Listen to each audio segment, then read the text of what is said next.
Bismillahirrahmanirrahim. Assalamualaikum warahmatullahi ta'ala wabarakatuh.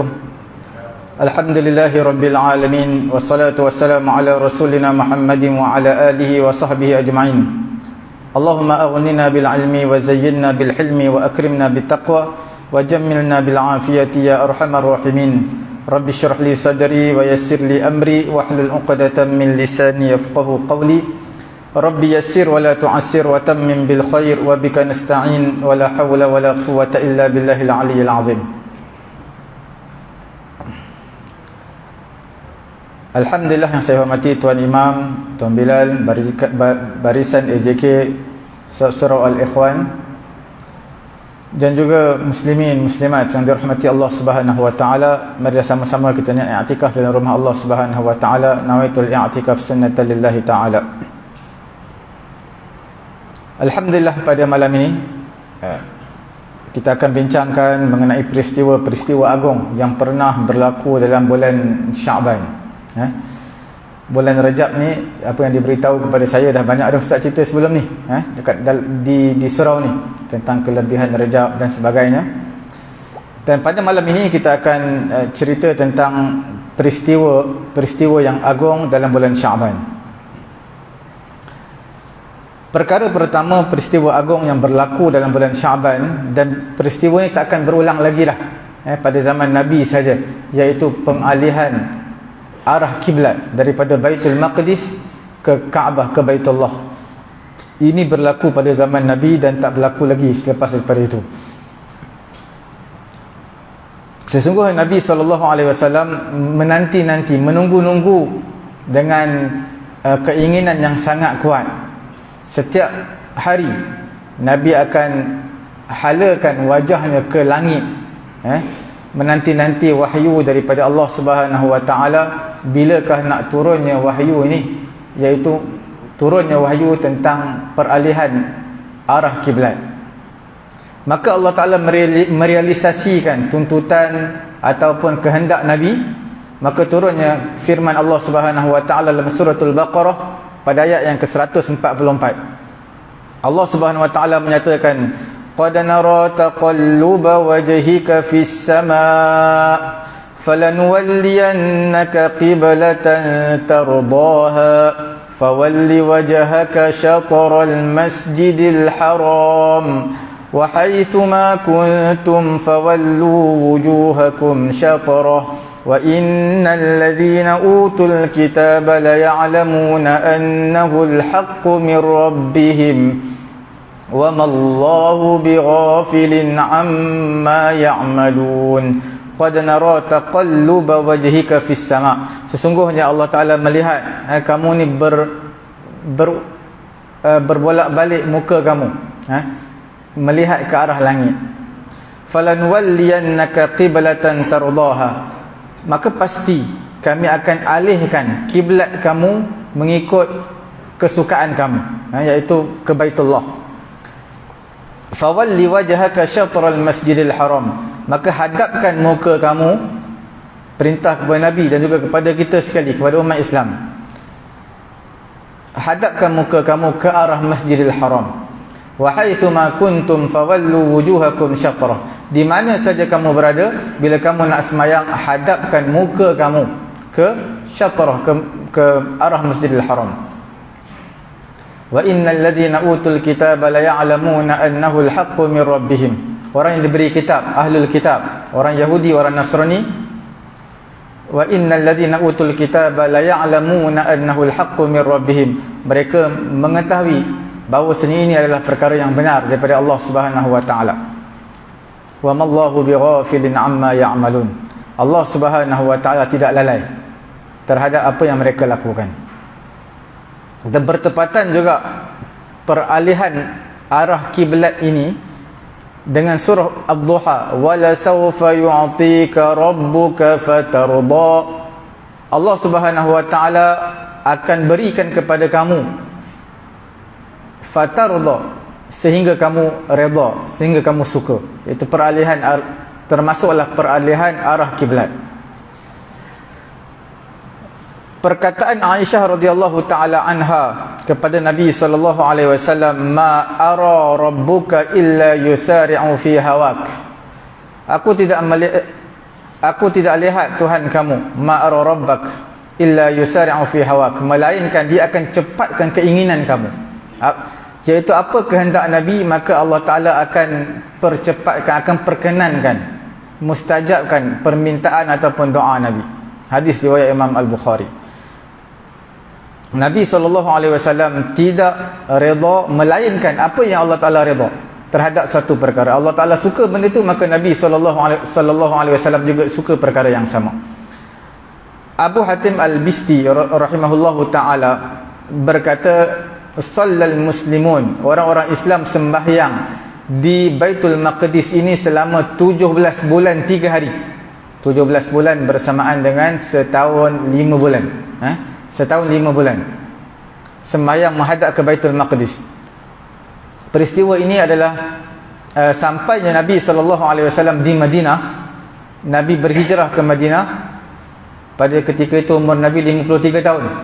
Sebab Nabi wafat 63, Nabi berada di Mekah 10 tahun je, berada di Madinah 10 tahun. Jadi Nabi berhijrah umurnya 53, 63 Nabi wafat. 10 tahun Nabi berada di Madinah Al-Munawwarah. Sampai Nabi di Madinah pada hari Isnin, telah berlalulah 12 Rabiul Awal. Nabi sampai ke Madinah. Allah Subhanahu wa taala perintahkan Nabi supaya menghadap ke Kaabah pada hari Selasa pada pertengahan bulan Syaban. Nabi sampai bulan Rabiul Awal, tapi perintah peralihan arah kiblat adalah pada bulan Rabiul Awal. Perkara yang kedua, berlakunya peristiwa dalam bulan Syaban ini, yang peristiwa yang istimewa. Ini bukan pada zaman Nabi saja, sehingga pada zaman hari ini masih ada. Iaitu keistimewaan bulan Syaban adalah diangkatkan amalan manusia. Dalam diangkat amalan manusia ini ada yang dipanggil sebagai ar-raf'ul akbar, iaitu diangkat yang paling besar. Dalam hadis daripada Usamah bin Zaid radhiyallahu taala anhu, dia berkata, aku pernah bertanya, ya Rasulullah, wahai Rasulullah, lam araka tasum min syahrin minasy-syuhur ma tasumu min Sya'ban. Aku tak pernah lihat, wahai Rasulullah. Usamah bin Zaid kata, cucu angkat Nabi, dipanggil apa, hibbin Nabi, iaitu kekasih kepada kekasih Nabi, cucu angkat Nabi. Dia kata, aku tak pernah melihat kamu, wahai Rasulullah, kamu berpuasa 1 bulan penuh daripada mana-mana bulan seperti mana kamu berpuasa pada bulan Syaban. Apa jawapan Nabi? Nabi menyatakan, zaka syahrun yaghfilun nas anhu baina Rajabin wa Ramadan. Itulah bulan yang manusia lalai pada bulan tersebut. Bulan apa? Bulan Syaban. Manusia lalai di antara Rajab dan Ramadan. Antara Rajab dan Ramadan adalah bulan Syaban. Bulan tersebut manusia lalai. Wa huwa syahrun, Nabi menyatakan bulan tersebut, bulan Syaban ini adalah satu bulan yang turfa'u fihi al-a'mal ila rabbil alamin. Diangkat amalan manusia pada bulan tersebut kepada Allah Subhanahu wa taala. Wa uhibbu an yurfa'a amali wa ana sha'im. Nabi kata, aku suka diangkat amalan aku pada ketika aku sedang berpuasa. Jadi sebab tu Nabi suka berpuasa bulan Syaban. Antara sebabnya adalah Nabi suka ketika mana diangkat amalan pada bulan Syaban kepada Allah, Nabi sedang berpuasa. Diangkat amalan ini bukanlah khusus pada bulan Syaban. Datang hadis-hadis yang lain sebenarnya mengangkat amalan kita ni dalam beberapa waktu yang berbeza-beza. Tidak dinafikan. Ada dipanggil angkat secara mingguan, ada angkat secara tahunan. Bulan Syaban yang angkat secara tahunan lah, diangkat amalan kita secara tahunan kepada Allah Subhanahu wa taala. Ada dipanggil angkat harian, setiap hari diangkat amalan kita. Kita lihat angkat harian ni, sebab tu saya beritahu tadi, bulan Syaban ini ada diangkat amalan. Bukan sekadar pada zaman Nabi, pada zaman sekarang pun ada perkara ini, berterusan sehingga ke hari ini. peralihan arah kiblat berlaku bulan Syaban, tapi itu hanya berlaku dahulu. Pada zaman Nabi tak berlaku lagi pada zaman sekarang. Diangkat harian amalan kita ini. Datang dalam satu hadis riwayat Imam Muslim daripada Abu Musa Al-Asy'ari radhiyallahu taala anhu, dia berkata, qama fina Rasulullah sallallahu alaihi wasallam bi khamsi kalimat. Nabi sallallahu alaihi wasallam berdiri di hadapan kami dengan 5 kalimat. Nabi berpesan, Innallah azza wa jalla la yanam wa la yanbaghi lahu an yanam. Allah Ta'ala tak tidur dan tak sepatutnya Allah Ta'ala itu tidur. Yakhfidul qista wa yarfa'uh. Allah Ta'ala yang menurunkan keadilan dan mengangkat keadilan. Yurfa'u ilaihi amalul lail qabla amalin nahar wa amalun nahar qabla amalil lail. Diangkat kepada Allah amalan pada waktu malam sebelum amalan siang. Diangkat kepada Allah amalan siang sebelum amalan malam. Al-Allamah Al-Munawi rahimahullahu ta'ala telah menyatakan maknanya amalan akan diangkat kepada Allah yang disebutkan dalam hadis yang kita sebutkan tadi, iaitu diangkat kepada Allah amalan siang pada awal malam, diangkat amalan malam pada awal siang, iaitu malaikat-malaikat yang ditugaskan, mereka ini akan naik membawa amalan kita pada amalan malam yang kita buat maghrib, isyak sampai ke subuh pada awal siang. Pada awal siang iaitu pada subuh, malaikat malam akan naik bawa amalan kita. Kemudian malaikat yang jaga siang, malaikat yang menjaga siang pula, mereka akan naik membawa amalan-amalan di siang hari kita ini selepas habisnya siang, bila pada awal malam. Ada yang kata pada waktu asar, ada yang kata pada waktu maghrib. Daripada Abu Hurairah dalam Sahih Al-Bukhari dan juga Sahih Muslim, Nabi SAW bersabda, yata'aqabuna fikum malaikatun bil laili wa malaikatun bin nahar wa yajtami'una fi salatil fajr wa salatil asr thumma ya'ruju alladhina batu fikum fas'alahum rabbuhum wa huwa a'lamu bihim kaifa taraktum ibadi fayaqulun taraknahum wa hum yusallun wa atainahum wa hum yusallun. Akan bergilir-gilir di kalangan kamu, iaitu malaikat, ada malaikat siang, malaikat malam bergilir. Mereka akan berkumpul pada semayang subuh. Malaikat yang shift pada waktu malam ini, mereka akan kumpul pada waktu subuh. Sebab subuh tu awal pagi, awal siang. Mereka bersiap sedia untuk naik. Malaikat yang berjaga malam pula, mereka akan naik pada waktu asar, bawa amalan siang. Malaikat yang jaga siang, mereka akan mengangkat amalan kita pada siang hari ini pada waktu asar, sebab asar nak masuk maghrib lah. Kemudian naiklah malaikat yang pada waktu siang ke pada waktu malam ke, mereka yang shift malam shift siang, mereka akan naik. Maka pada ketika itu Allah Subhanahu Wa Taala akan tanya kepada malaikat yang shift siang ataupun malam. Allah Ta'ala tahu apa yang berlaku, cuma Allah Ta'ala nak zahirkan kekuasaan dia. Allah Ta'ala tanya kepada malaikat, kaifa taraktum ibadi, bagaimana kamu tinggalkan hamba-hamba aku? Malaikat menyatakan, kami tinggalkan mereka, mereka sedang semayang. Kami datang kepada mereka pun mereka sedang semayang. Iaitu malaikat yang menjaga malam. Sampai waktu subuh mereka nak naik, dah habis shift dah. Malaikat siang turun, mereka nak jaga. Ketika kita semayang subuh, malaikat malam naik. Ketika mana kita semayang asar, malaikat siang pula akan naik membawa amalan kita.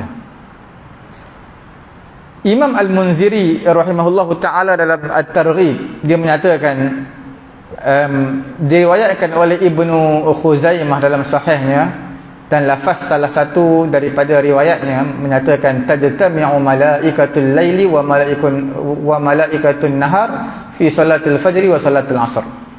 Malaikat ini yang shift malam ataupun siang ni, mereka bertemu bila? Iaitu ketika mana semayang kita sedang semayang subuh dan juga semayang asar. Di situlah mereka akan bertukar shift mereka.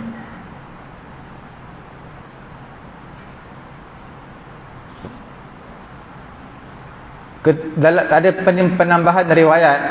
Ketika mana Allah Ta'ala tanya kepada mereka, mereka kata, kami datang kepada hamba kamu wahai Allah dalam keadaan mereka semayang, kami pulang pun dalam keadaan mereka semayang. Maka malaikat kata, faghfir lahum yawmaddin, wahai Allah Ta'ala, ampunkanlah dosa mereka pada hari kiamat nanti, pada hari akhirat nanti. Jadi wahai orang-orang yang beriman, orang-orang Islam, kita semua, iaitu jelas dalam hadis-hadis yang sahih ini menyatakan kepada kita, sentiasa bersama dengan kita, sekeliling kita ini sebenarnya ada malaikat. Malaikat siang dan juga malaikat malam. Di kiri kanan dah memang ada malaikat, tu confirm ada malaikat. Dalam majlis ilmu juga ada malaikat. Dalam siang dan juga malam ini ada malaikat yang sedang monitor kita. Yarqubuna a'malak. Mereka sedang memantau perkataan, perbuatan kita, dan semua ini mereka akan bawa berjumpa dengan Allah Subhanahu Wa Taala. Ada yang dipanggil sebagai itu angkat harian. Setiap hari akan diangkat amalan kita. Ada tahunan pada bulan Syaban. Ada diangkat fauri, diangkat pada ketika itu juga. Diriwayatkan daripada Imam Tirmizi dan juga Imam Ahmad daripada Abdullah bin Sa'ib radhiyallahu taala anhu, Nabi sallallahu alaihi wasallam kana yusalli arba'an. Nabi sallallahu alaihi wasallam selalu sembahyang 4 rakaat selepas gelincir matahari. Pada waktu zuhur lah, gelincir matahari masuk waktu zuhur. Mana condongnya matahari ke arah barat, terbit ke timur, terbenam barat. Bila condong ke arah barat sikit, maka masuklah apa? Masuklah waktu zuhur. Dipanggil gelincir matahari istilahnya lah. Nabi solat 4 rakaat, solat sunat sebelum fardu zuhur. Kemudian Nabi menyatakan, innaha sa'atun tuftahu fiha abwabus sama'. Sesungguhnya pada waktu tersebut adalah satu waktu yang dibuka padanya pintu-pintu langit. Fa uhibbu an yas'ada li fiha amalun salihun, yus'adu li fiha amalun salihun. Aku suka diangkat amalan aku pada waktu tersebut, dibuka pintu langit ini. Pada ketika itu diangkat amalan soleh aku kepada Allah Subhanahu Wa Taala. Jadi sebab itu selepas azan je zuhur, waktu sunat qabliyah zuhur lah. Ada sebahagian kata sunat zawal. Sunat zawal ni dalam kitab-kitab lama, di kitab-kitab Jawi pun ada sunat zawal. Sunat zawal ni jangan tuan-tuan buat. Sunat zawal ni makna sunat gelincir. Solat sunat gelincir matahari. Jangan tuan-tuan semayang sebelum azan zuhur. Sebab sebelum azan zuhur tu waktu yang diharamkan semayang. 2 minit sebelum azan zuhur itu dipanggil sebagai waktu istiwa. Istiwa ni waktu matahari tengah tegak. Kalau Malaysia ni betul-betul di garisan khatulistiwa, tak ada bayang-bayang ketika tu. Tapi kita bukanlah betul-betul di garisan khatulistiwa, kita dekat je, berhampiran. Jadi masih ada bayang-bayang sikit.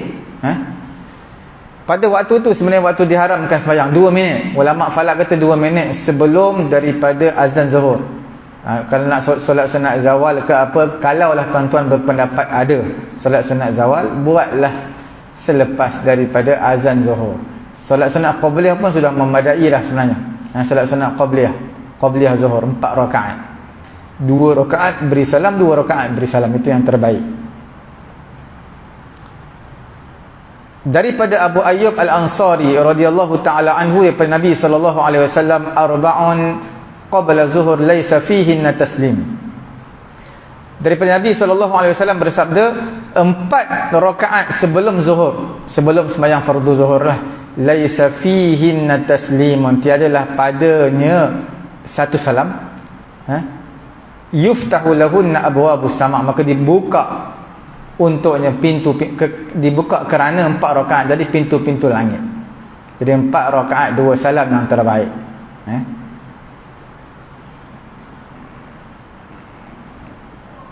Abdullah Sirajuddin rahimahullahu ta'ala menyatakan, sepatutnya bagi orang Islam ini, mereka cukup menginginkan solat sunat qabliyah zuhur.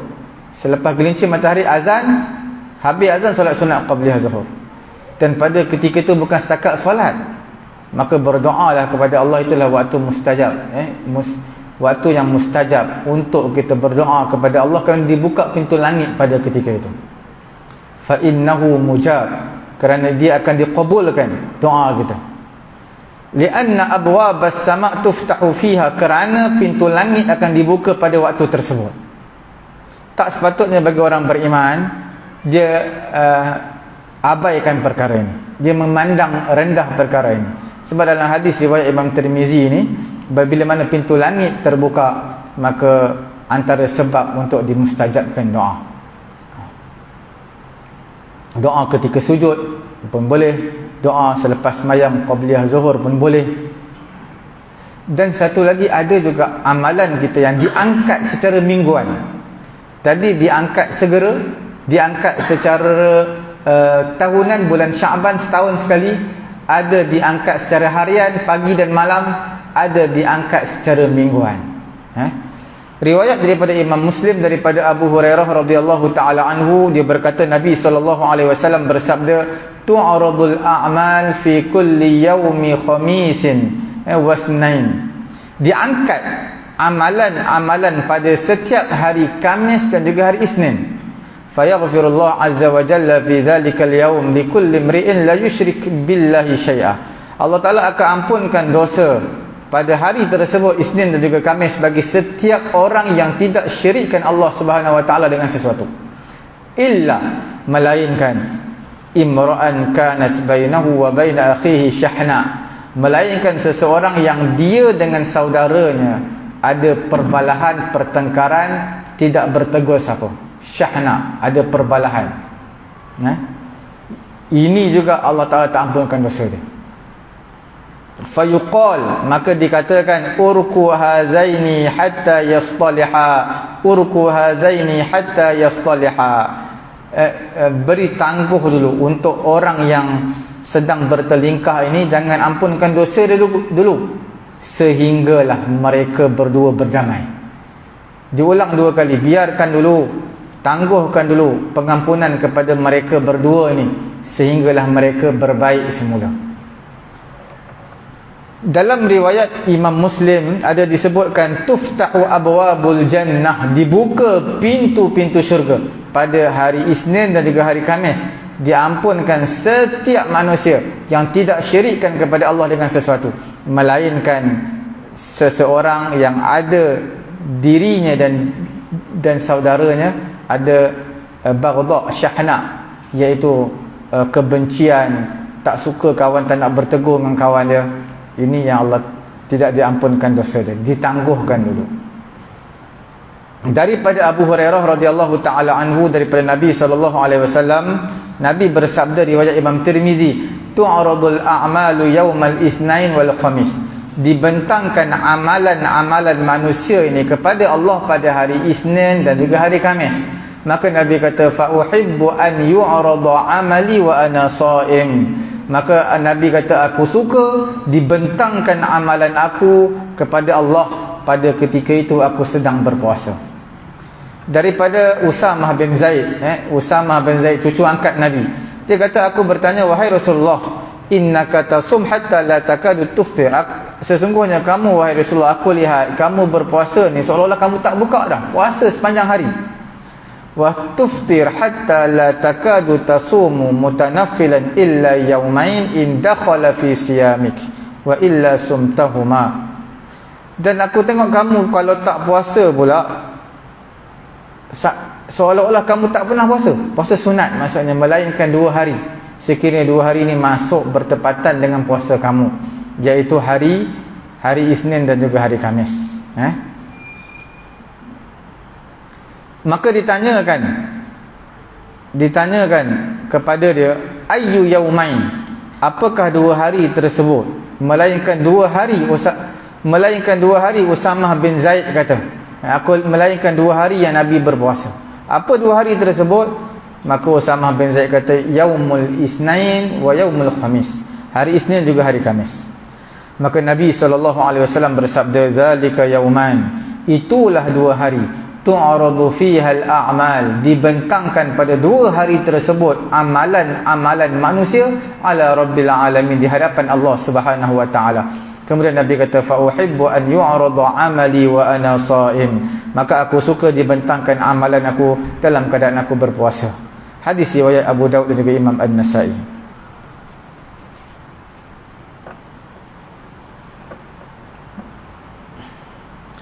Hadis-hadis yang kita sebutkan tadi, walaupun makna yang sama, cuma riwayat yang berbeza, dapatlah kita fahami kelebihan dua hari yang utama ini, iaitu hari Isnin dan juga hari Khamis. Maka jauhkanlah diri kita sebagai seorang Islam, sebagai seorang mukmin, daripada sifat dengki, busuk hati, sifat kebencian sesama Islam. Jauhkan, campakkan sejauh-jauhnya. Kerana sifat dengki, busuk hati, iri hati dan juga sifat tidak bertegur, tidak memutuskan silaturahim ini akan menghalang diangkat amalan soleh kita di hadapan Allah Subhanahu wa taala. Maka perbanyakkanlah pada hari Isnin, hari Khamis, perbanyakkanlah amalan-amalan soleh, perbanyakkanlah perkataan-perkataan yang baik. Kerana hari-hari, sesungguhnya hari-hari, bagi setiap hari ini adalah kita kata hukumnya, keistimewaannya. Setiap minggu, Isnin, Khamis ada keistimewaan yang tersendiri.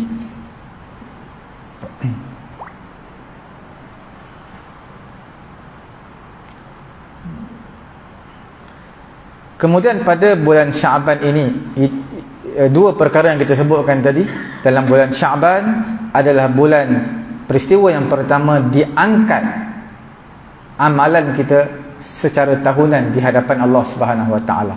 Perkara yang kedua, peralihan arah kiblat. Dan peristiwa agung yang ketiga adalah taqdirul a'mal. Qada dan qadar, dikadarkan umur manusia. Pada bulan Syaban dikadarkan umur manusia. Maksudnya umur manusia ni memang telah ditentukan oleh Allah semenjak azali lagi. Yang berapa tahun kita hidup kehidupan dunia ni, sama ada 20 tahun kita sempat hidup di dunia ini, ataupun 30 tahun, ataupun 50 tahun, ataupun 90 tahun. Cuma maksud takdirul a'mal, dikadarkan umur ini, maksudnya menzahirkan, menjelaskan, menzahirkan kadar umur pada tahun tersebut. Kita tahu bila sebut tentang perbuatan-perbuatan Allah Subhanahu wa taala tidak berkait dengan masa, tidak berkait dengan tempat. Bila perbuatan Allah tak sama kita. Bila kita buat ada masa, bila waktu kita buat. Bila kita buat sesuatu ada tempat yang kita buat. Tapi Allah Ta'ala, bila Allah Ta'ala mengkadarkan umur manusia, meletakkan kadar batasan umur manusia, tidak ada waktu, tidak ada masa, tidak berkait dengan waktu dan juga masa. Laisa kamitslihi syai'un wa huwas samiul basir. Allah Ta'ala tak sama, tiadalah seumpama Allah sesuatu. Allah Ta'ala tak sama seperti makhluk. Allah Subhanahu wa taala Maha mendengar lagi Maha melihat. Hadis daripada Aisyah radhiyallahu taala anha, Nabi SAW selalu berpuasa pada bulan Syaban, puasa penuh keseluruhannya. Aisyah kata, aku pernah bertanya, ya Rasulullah, wahai Rasulullah, ahabbu syuhur ilaika an tasumahu Sya'ban, bulan-bulan yang paling kamu suka adalah kamu berpuasa pada bulan Syaban. Bulan yang paling kamu sukai adalah bulan Syaban, sebab itu kamu suka berpuasa bulan Syaban. Maka Nabi SAW bersabda, innallah yaktubu fihi ala kulli nafsin mayyitatin tilkas sanah. Sesungguhnya Allah Ta'ala menulis, menetapkan pada setiap jiwa yang akan mati ini pada tahun itu. Allah Ta'ala akan tulis pada setiap jiwa yang akan mati pada tahun itu. Contohnya tuan-tuan hidup sampai tahun depan, sampai tahun ni, mungkinlah sebelum bulan sampai bulan tahun depan, sampai tahun depan. Jadi dicatatkan sampai tahun depan umur tuan-tuan, ada list tersenarai orang-orang yang akan mati. Walaupun ajal kita sebenarnya telah ditentukan oleh Allah Ta'ala lamalah, di Lauh Mahfuz lagi, telah semenjak azali lagi, cuma dizahirkan pada tahun tersebut, sebab tahun tersebut disenaraikan list-list orang yang akan mati. fa uhibbu an ya'tiyani ajali wa ana shaim. Aku suka datang ajalku dalam keadaan aku berpuasa. Cuma di sini ada ulama menyatakan dalam hadis ini sedikit tahrif, sedikit pengubah suaian. Bukan aku suka datang ajalku dalam keadaan aku berpuasa. Yang benarnya fa uhibbu an yarfa'a. Aku suka diangkat, yurfa'a, diangkat amalan aku pada ketika aku sedang berpuasa. Itu yang tepatnya lah. Hadis riwayat Abu Ya'la. Oleh yang demikian Nabi SAW memperbanyakkan puasa pada bulan Sya'ban. Anas bin Malik radhiyallahu taala anhu bersabda, Nabi SAW berpuasa dan Nabi tak berbuka, sehingga kami katakan ma fi nafsi Rasulillah an yuftir al-am, iaitu Nabi SAW berpuasa setahun, Nabi tak buka. Summa yuftir, kalau Nabi tak puasa, seolah-olah kami tak pernah lihat Nabi berpuasa sunat. Wa kana ahabbus saum ilaihi fi Sya'ban.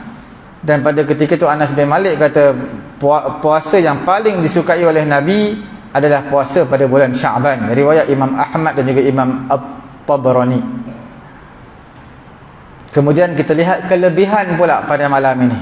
Ada beberapa saki-baki waktu sebelum azan Isyak ni, dalam 7-8 minit lagi.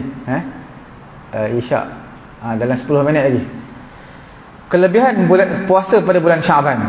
Sesungguhnya ditanyakan kepada Nabi SAW, ayyus saum afdal ba'da Ramadan, apakah puasa yang terbaik, terafdal selepas daripada bulan Ramadan?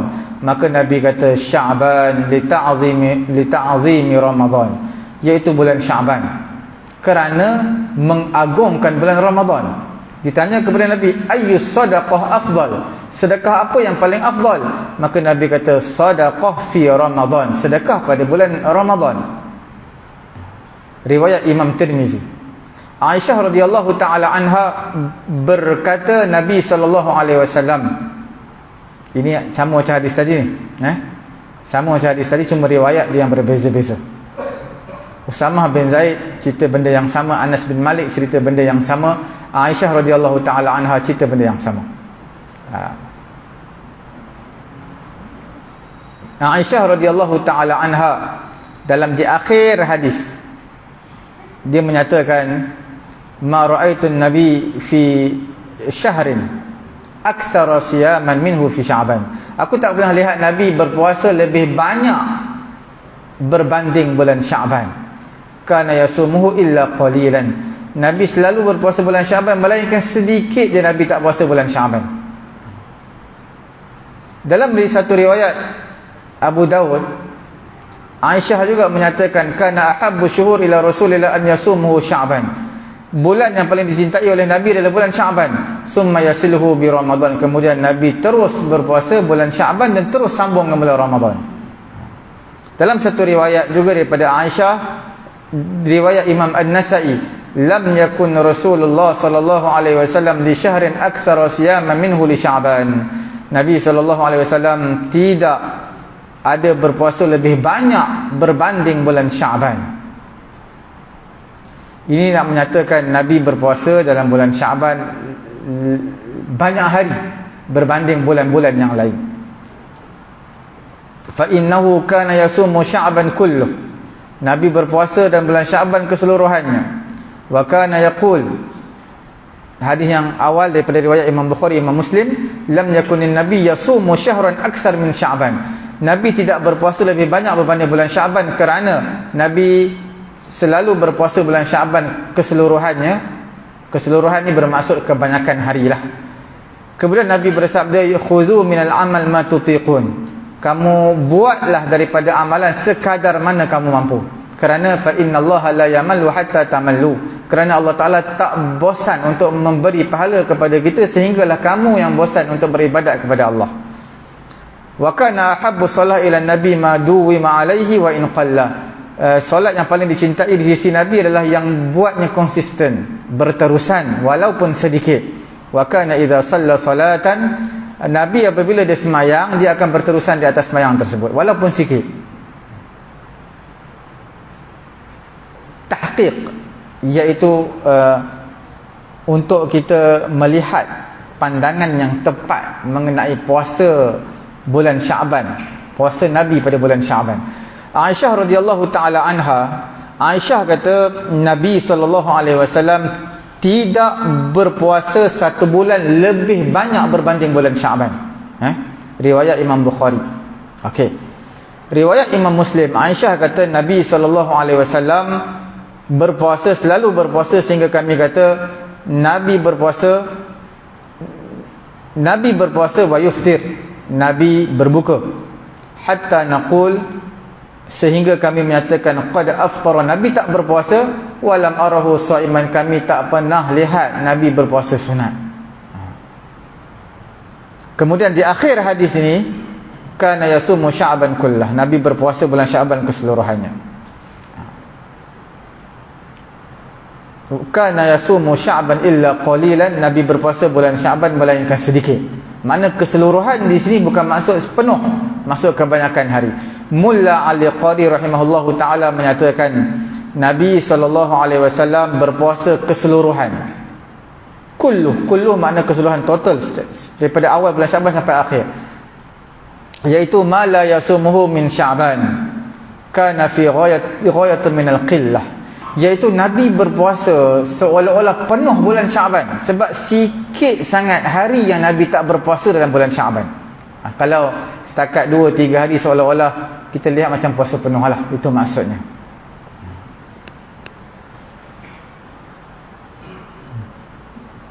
Ada yang menyatakan illa qalila, melainkan sedikit hari Nabi tak berpuasa ini. Wala ma jaa min annahu sallallahu alaihi wasallam ma shama syahran kamilan munzu qadimal Madinah.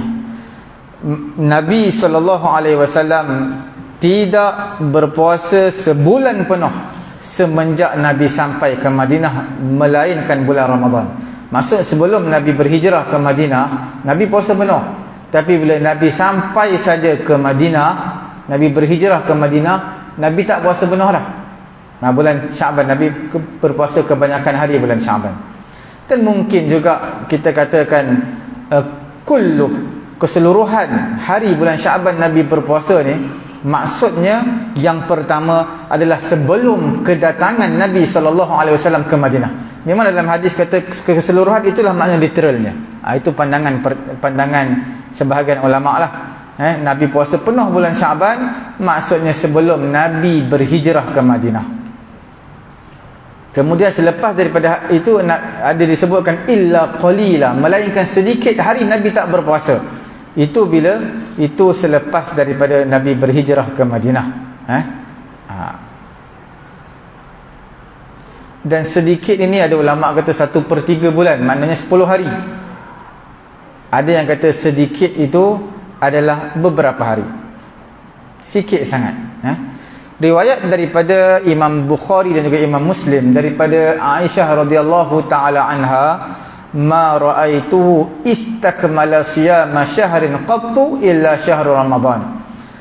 Aisyah kata aku tak pernah lihat Nabi puasa penuh satu bulan melainkan bulan Ramadan. Wa ma ra'aituhu fi syahrin aktsar minhu siyaman fi Sya'ban. Aku tak pernah lihat Nabi puasa banyak hari dalam satu bulan melainkan bulan Sya'ban. Dalam satu riwayat, dalam riwayat Imam Bukhari, Imam Muslim juga, lam yakun yasumu syahran aktsar min Sya'ban fa innahu kana yasumu kulluh. Tak ada Nabi berpuasa satu bulan lebih banyak berbanding bulan Sya'ban. Kerana itu Nabi berpuasa keseluruhan bulan Sya'ban. Ada yang kata di riwayat Abu Daud, Nabi berpuasa bulan yang paling didedikasi oleh Nabi bulan Sya'ban, terus dengan bulan Ramadan Nabi sambung berpuasa.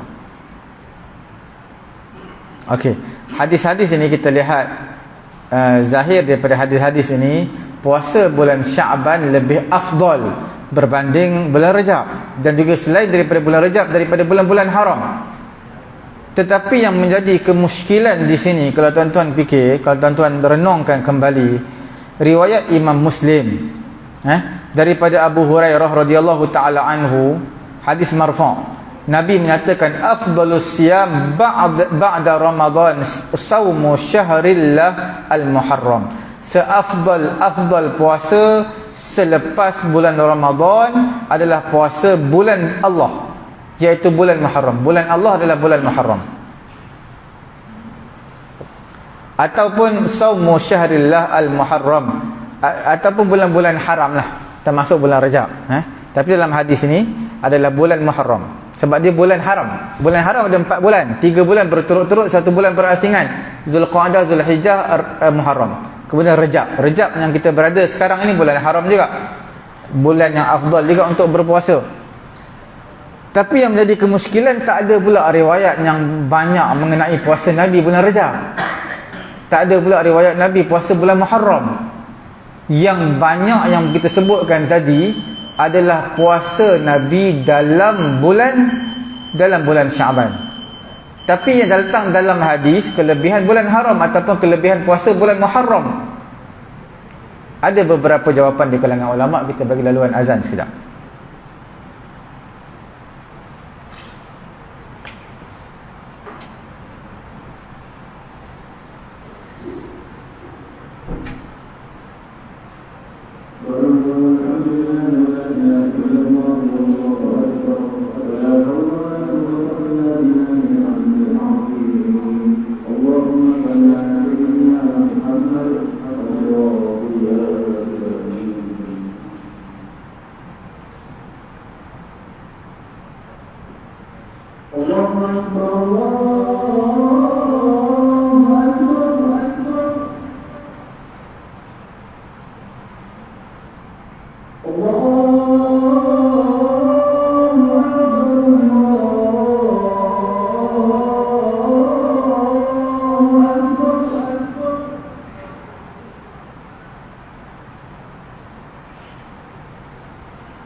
Salatul qa'imah Sayyidina Muhammad al-Masih.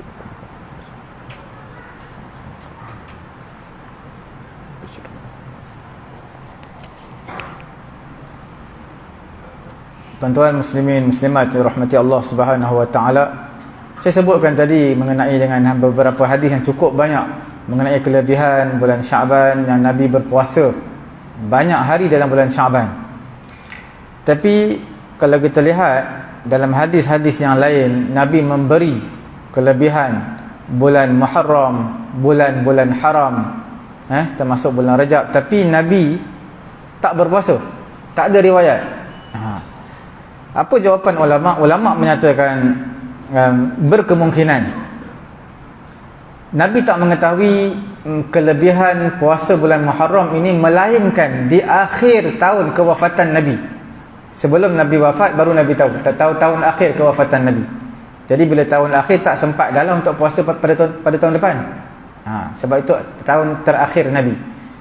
Tentang kelebihan puasa bulan Muharram. Ataupun ulama menyatakan kerana Nabi ada keuzuran, sebabkan Nabi sebagai pemimpin. Bila sebagai pemimpin Nabi safar, kemungkinan juga Nabi sakit, yang menyebabkan Nabi tak dapat berpuasa. Ini yang dinukilkan oleh Imam An-Nawawi rahimahullahu taala. Aisyah radhiyallahu taala anha menyatakan Nabi SAW selalu berpuasa 3 hari pada setiap bulan.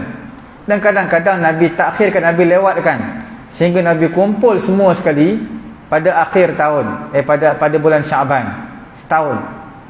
Contohnya bulan ni 3 hari, bulan depan 3 hari. Kadang-kadang Nabi tak sempat puasa sebab Nabi sibuk ataupun Nabi ada keuzuran yang lain, maka Nabi kumpulkan semua tu, Nabi puasa pada bulan Syaban.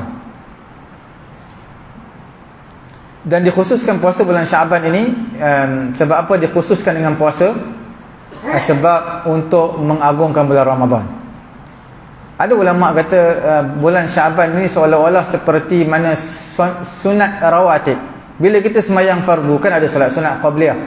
5 waktu ada solat sunat qabliyah. Subuh, sebelum subuh ada, sebelum zuhur ada, sebelum asar, sebelum maghrib, sebelum isyak ada. Cuma sama ada muakkad atau tak muakkad je. Sebelum semua ada, yang selepas je kadang-kadang ada, kadang-kadang tak ada, tapi kebanyakannya adalah.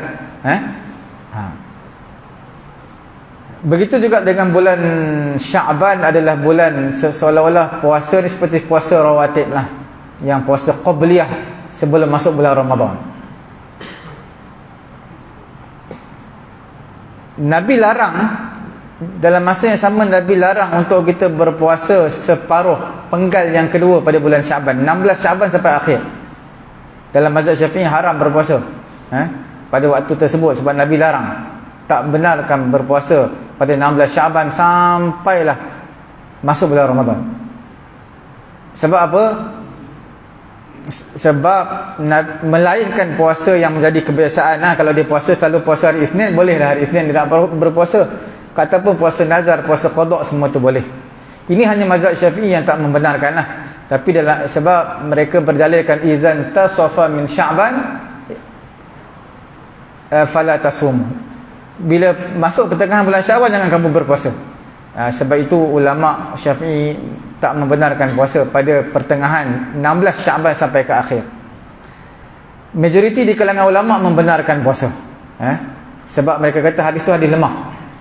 Hadis yang sahih mereka menyatakan Nabi larang berpuasa sehari ataupun 2 hari sebelum masuk bulan Ramadan, tu Nabi larang untuk berpuasa. Sebab yang ulama Syafi'i kata haram berpuasa adalah kerana untuk mendapat kecergasan lah. Yang mana bulan Syaban ni akhir-akhir tu biarlah kita makan dulu, minum apa yang kita nak, apa kita teringin.